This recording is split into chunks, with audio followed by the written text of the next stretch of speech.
check, 1, 2. Curious about real estate? Yes! Then you've come to the right place. Get the knowledge you need, get over the fear, and get started. This is the Michael Quarles Real Estate Show with your host, Michael Quarles.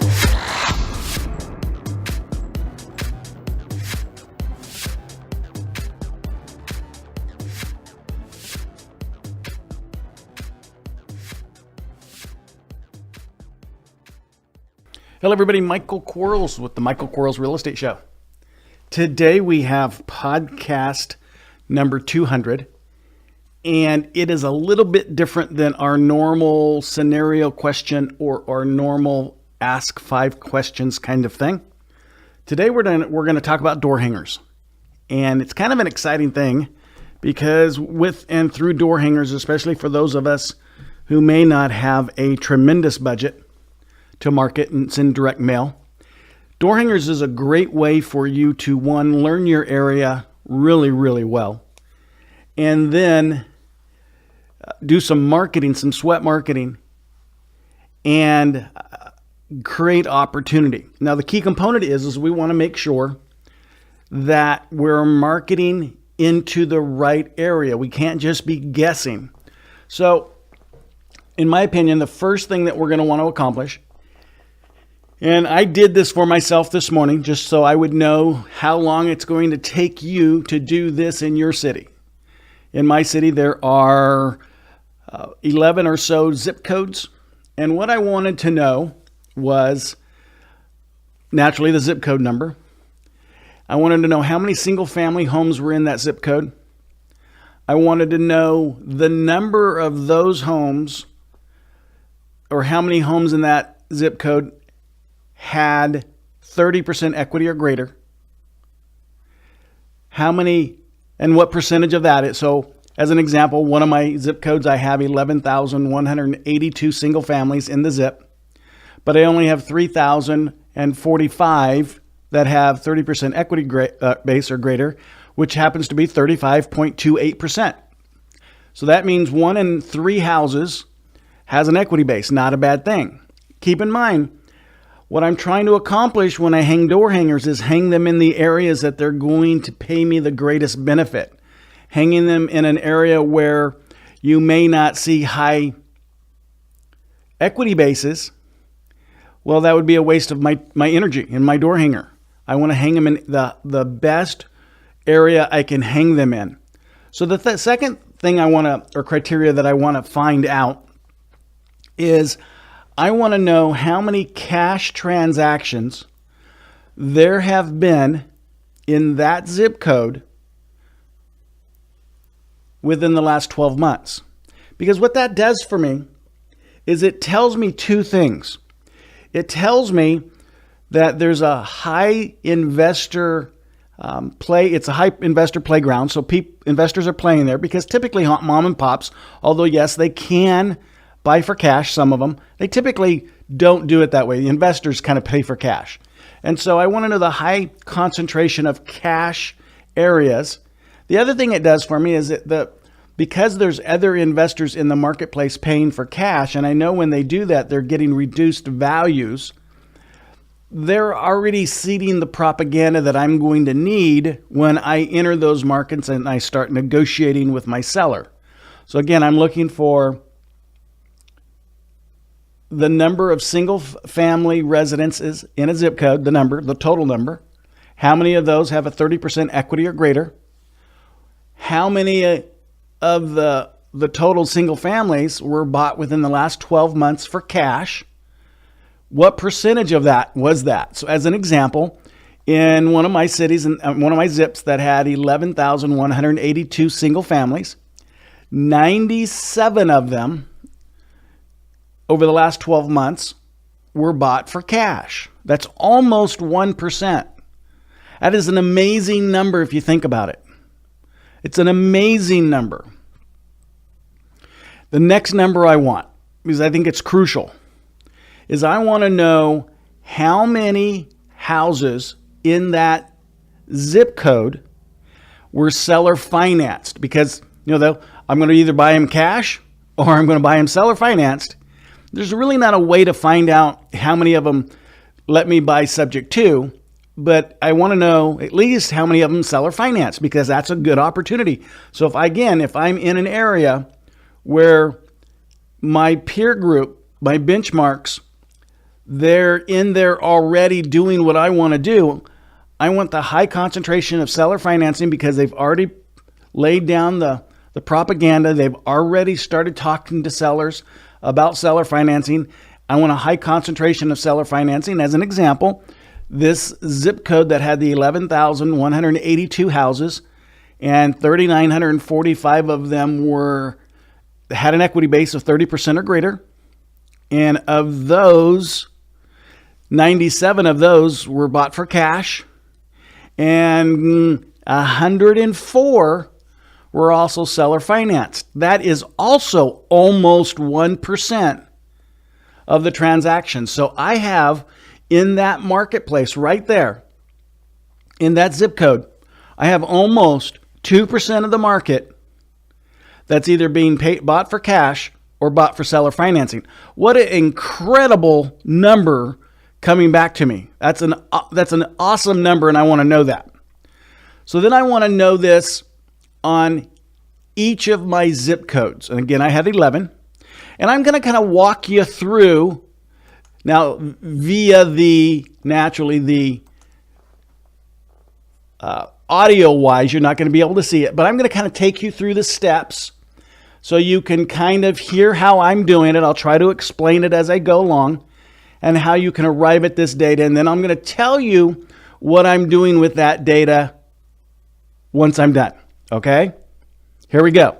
So I'm going to go jump on ListSource. It's free. Just create your account if you don't have one already.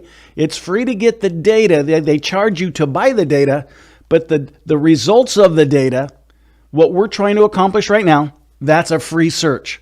So again, it took me half an hour to do 11 zip codes. It's not a lot of work, and it's a great way to begin your door hanging career. So the first thing I want to do is once I log on to ListSource, I'm going to go up to where it says create your own. And it's going to give me a geographical tab.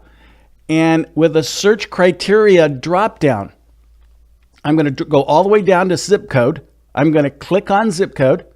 It's going to give me another page that gives me the state, available zip codes in the state, or at the very bottom, it allows me to input my own zip code. And we have to do an individual zip code each time. We can't do all of our zip codes at once, or we wouldn't have specific data based upon our zip code. So in my case, I'm going to go to 9330. Let me go back to my chart so I can be in tune with my chart. That was 93308. So here I go back to ListSource. I'm going to go 93308, and I'm going to hit add.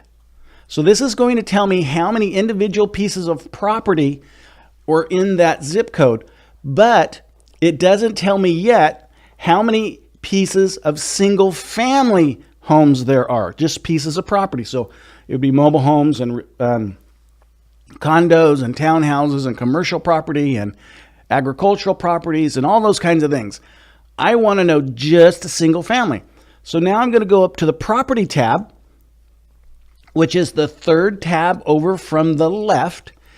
And under search criteria, I'm going to search I'm going to find the words property type, click that on. And then the box that comes up, I'm going to search for residential SFR, which means single family resident. I'm going to click that, highlight that blue. That's the only thing you can do. And then there's an add button next to it. I'm going to click the add button, and I'm going to let it decide. And it says, in this case, in this moment, there are 11,182. I'm going to go back to my form. And now my form's already filled out. But if my form wasn't filled out, I would plug that into the number of single family residences.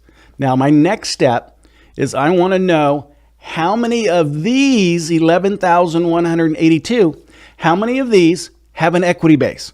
So I'm going to stay under the property tab.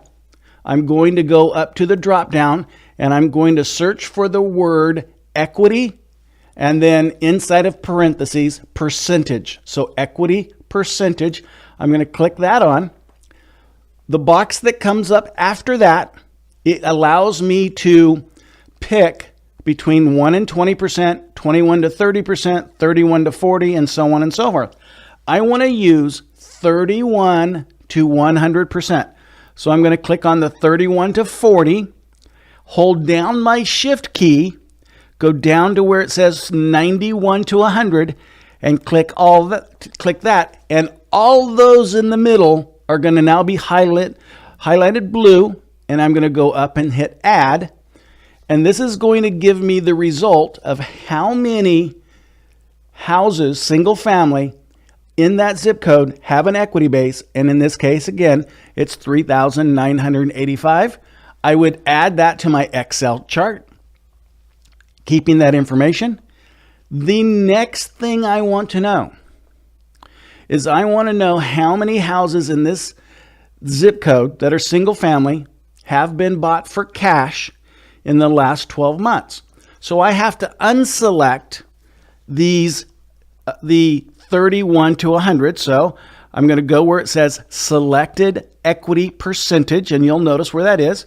I'm going to click on 31 to 40, hold down my shift key, go down to 91 to 100, and hit the word remove, and it's going to take that away. It's going to take it back to where it started. On this same page, there is a from and a to box. So in the from box, I'm going to do 100. In the to box, I'm going to do 100 or add 100. And what the 100s represent, that is someone bought these properties, and when they did, they had 100% equity, which means they paid cash. Okay? So there weren't any loans, any encumbrances on the property. When they bought them, they paid cash, and I'm going to hit add. And the result came back at 941. However, I need to know how many of those happened in the last 12 months. So now I'm going to go back to my drop down on the same page, and I'm going to go to last market sell date. And this is nice for us. They've really made it super, super convenient. It has pre-selections, and I'm going to click the radio button for last 12 months. And then I'm going to click the word add. And now it's going to tell me that there are 97 houses in this zip code, single family, that were bought for cash. Now, the last step for this zip code that I want to determine is how many people seller financed. So now I have to remove the last 12 months because that no longer applies. So I'm going to remove that. I'm going to, on the left-hand side, under equity positions, there's a little red X. I'm going to click that X, which is going to delete the 100 to 100%. Because if someone's seller financing, the person didn't pay cash. So they have to remove the cash purchase elements in order to find the seller financed number. And then I'm going to change from property tab, and I'm going to go to mortgage tab, which is the tab right between geography and property. It's the second one from the left. So I'm going to click mortgage. Under select criteria, I'm going to go where it says seller carryback. And the next screen that comes up, it has only records with lender name and lender address complete, excluded, no preference. I'm going to go and click only. Thanks for listening. We'll be right back. Are you running out of leads? It's time you tried Yellow Letters at yellowletters.com. Get motivated seller leads through yellow letters, postcards, zip letters, typed professional letters, greeting cards, door hangers, and business cards. Yellow Letters is a full-service marketing company created with your success in mind. Get the personal attention you need to get your direct mail campaign started and get in touch at yellowletters.com. And we are back in 3, 2, 1. And it gives me a result of 104. So now I just did that for a single zip code. I only have 11 in mind, so you can see within 30 minutes, it's going to be easy for you to do. I don't have to go anywhere else to get this data, and I'm going to keep it on my spreadsheet. So let's go back to my spreadsheet. Now on my spreadsheet, I have columns. I have column A through column M. So column A is labeled zip code. And this is where I'm going to put all of my zip codes. Column B is labeled number single family residence. And this is where I'm going to put all of the numbers or all of the results of how many single family residences there are per zip code. Third column, column C, is labeled number of single families with 30% equity.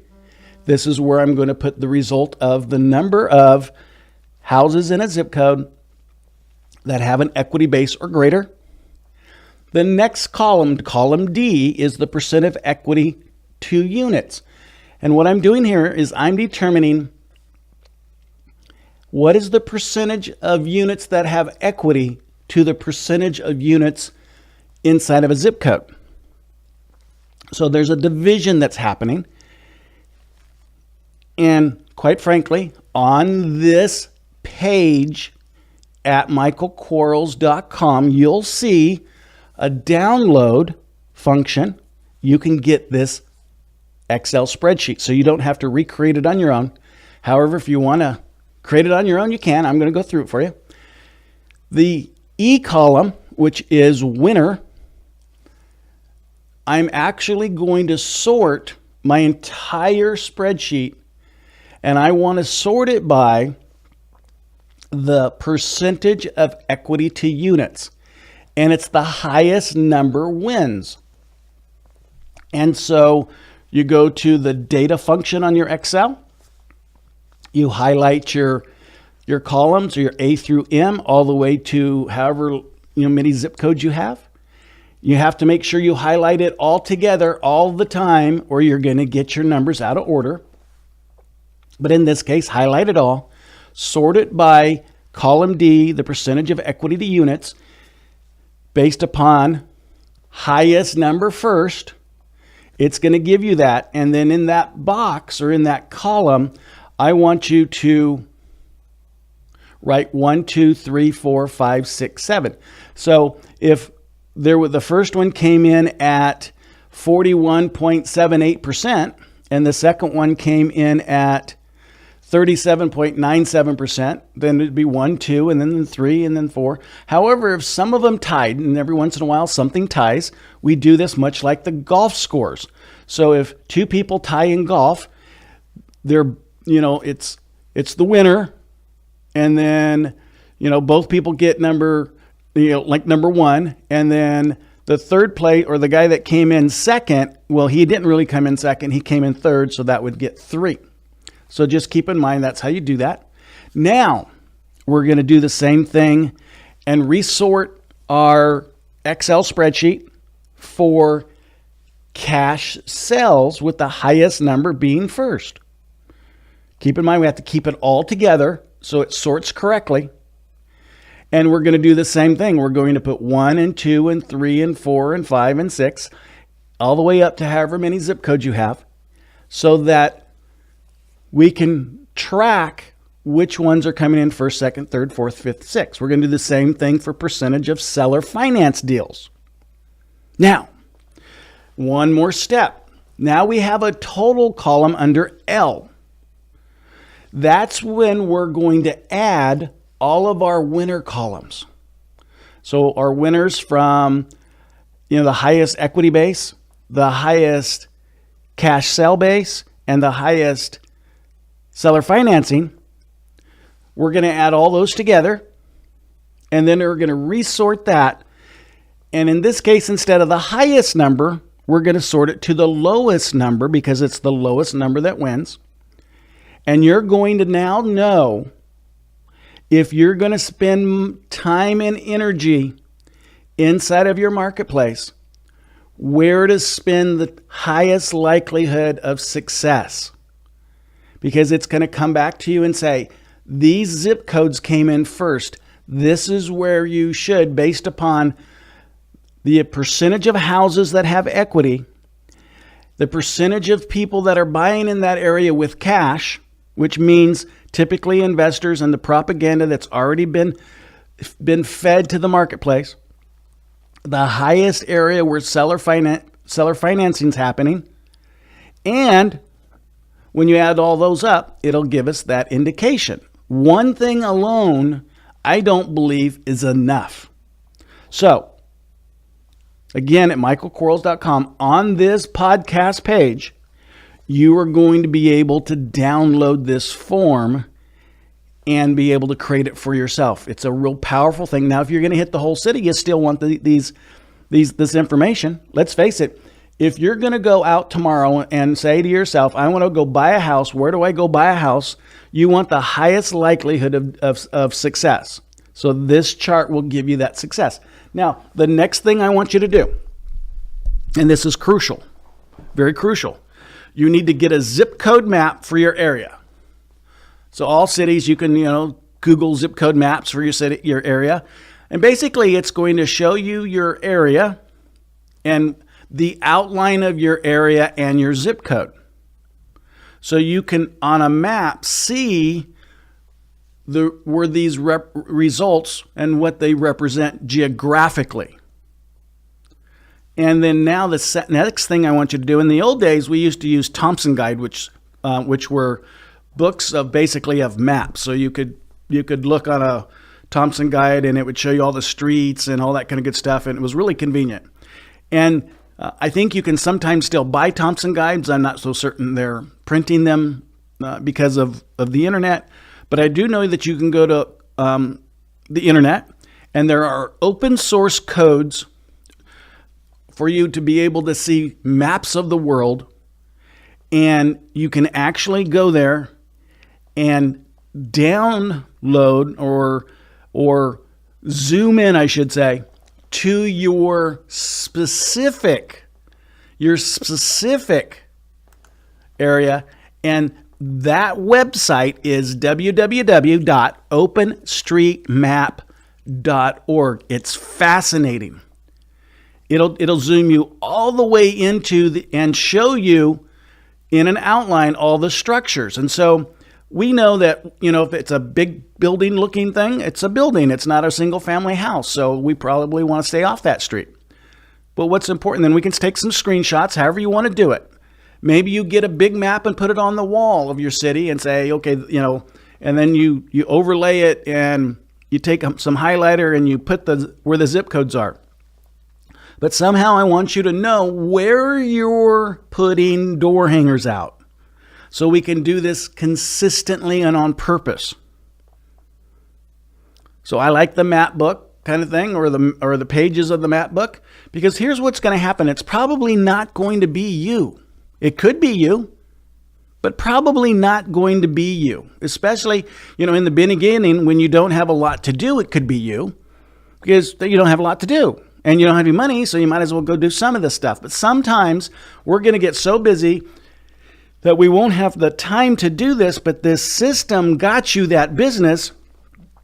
And if you let this system stop or become weakened because you're not within it doing it, well, shame on you. Your business is going to be a roller coaster. You're going to have no business while you're doing the door hanging, and then all of a sudden the door hanging is going to work, and you got to go buy those houses and sell those houses, so you're going to stop door hanging, and so that's going to be a roller coaster. So I would rather you set up a system, whether you're doing it, probably not going to, or have someone do it. And if you have someone do it, then it's really, really, really important that they know where to go. And this chart, by the way, is going to tell you how many door hangers you need.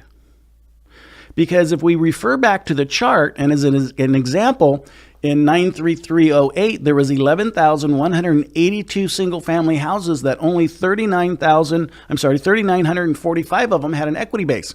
Well, you don't know which 3,945 there are have the equity. You just don't know. So you have to put door hangers on 11,000 houses to get marketing accomplished to the ones that you know have equity.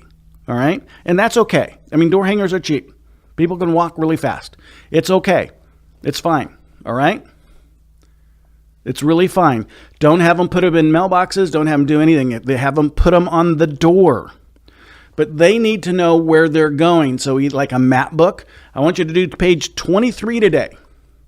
If you can't get a Thompson guide, then you're going to give them a printout of the map. It has to show them how to do it. Okay, I want you to think for them. Don't just say, go to the east side and put some door hangers out. No. Because we want to track the results in the fact that it's actually getting done. Now, yes, you can go and you can download some smartphone apps that can kind of tell you where they're at. But in the reality, you'll probably, once, at least a week, you'll want to drive it to make sure that they're actually doing it, because there's nothing worse than you having someone do something or think someone's doing something, and in fact, it's not being done. Now, a word of caution. When you hire someone or you're doing it yourself, professionalism is the most important thing. So I want you to spend some time, half hour, 2 hours, 10 hours, 12 days. I don't care how long it takes. I want you to spend some time role-playing with these people or this person or yourself on what to do in certain circumstances, how to interact with a possible opportunity, how to interact with a negative opportunity. These people are your first impression. You don't screw it up, okay? So as you're guiding them with these maps, make sure you have spent enough time teaching them how to be pleasant, teaching them how to answer the questions, because there's going to be questions. Let's face it. So you buy houses. No, well, I'm just out here doing door hangers. Well, that would be a horrible answer. That would be horrible. Yes, we do buy houses. In fact, my job is to deliver door hangers to folks like yourself who may need their house sold. Did you have a house you're hoping to sell? I did, yes. Well, woohoo! Well, good. Can I take your name and phone number, and I can have my purchase manager give you a call back later today? Woo! That's trained, okay? Have your people prepared to ask the question, did you have a house you were hoping to sell? Have them trained to ask that question. Gather the information. Give a business card besides the door hanger. Be pleasantly dressed. Sometimes we have to cover up the tattoos. I know, I said it. I have some. I understand it. We just have to present ourselves in a way that causes the public to be the most comfortable with us. Now, here's something I need you to do. I need you to make sure you do. You need to make sure you do this. Again, you need to make sure you do this. I want you to have a clipboard for everybody on the team that is delivering door hangers. And on your clipboard, it's just going to be a piece of paper with a bunch of lines, and it's going to have an address, the time, the date, and that's all it is. And here's what I want you to do. I want any time that your person who's delivering the door hangers sees a house that looks abandoned to him, sees a house where the grass looks unmended for a while, sees a house that has a pile of paper on the front porch, sees a house that possibly is abandoned or vacant. Now, not one that's been boarded up, because we know that means they're owned by a real estate professional already, or a bank already. But I'm talking about that pre-boarded up house. When they see that house, I want you to have them do one thing. First, I want you to have them write today's date down, today's time down, the address of the house, and then I want you to get their camera phone, have them get their camera phone, and take you a picture of that house.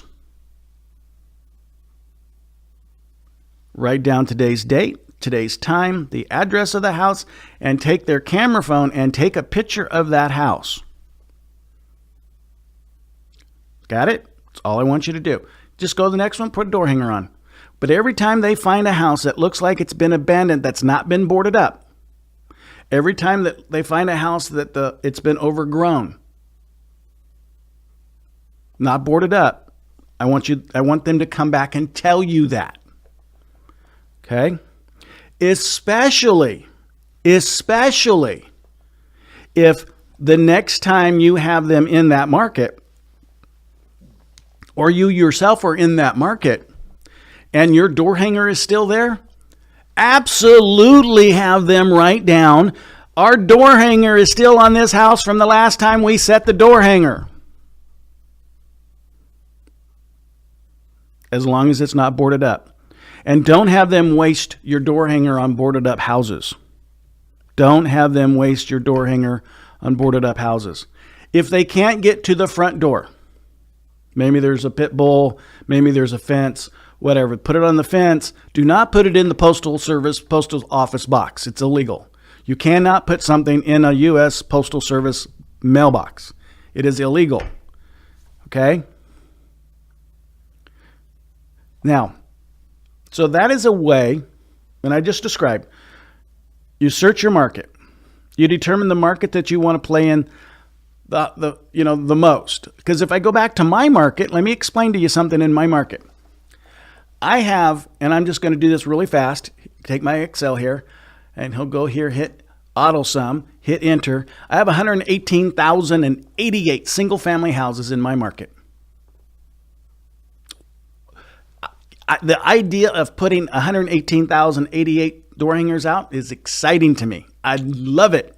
I love it. You talking about having boots on the ground, eyeballs on the ground, pictures coming back of those abandoned houses, those pre-boarded houses, those unwanted houses, those houses that need stuff done, all those people that say, yeah, I'm looking to sell my house. I love it. I love it. It's cool. But I know I can't do it all in the same day. So I have to start with the best area. Because maybe I don't have enough money to hang 118 door hangers in the first place. Maybe I only have enough money to hang 20,000 door hangers, and so I've got to pick the best areas for me. But here's the thing, guys. It's consistency. Consistency kills houses. It gets the opportunity for you. It's consistency over and over and over again. Consistency. Your door hanger, we have plenty of them at Yellow Letters that work fantastic. Don't worry about what they're supposed to say. We already have that. Just do this, okay? So you're going to look at your geographical area. You're going to determine which part of your geographical area to start in. Great. You're going to have to hire someone, and you're going to train that person on what to say when the person comes out and says, do you buy houses? Yes. Did you have a house you were hoping to sell? Yes, we do. Well, great. May I get your name and your phone number so I can have my purchase manager call you later today? Yes. Here's our business card, by the way. For those houses that aren't boarded, that are abandoned or look like they might be coming abandoned or they need help, they write down today's date, today's time, the address, takes a picture.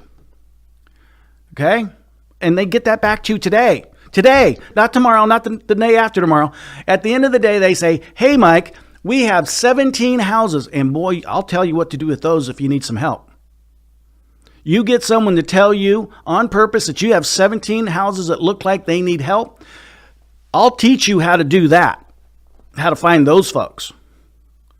Right now, we're just talking about putting door hangers out that says I want to buy houses in the highest concentration areas of equity, of cash buyers, of seller financing. That's what we're talking about right now.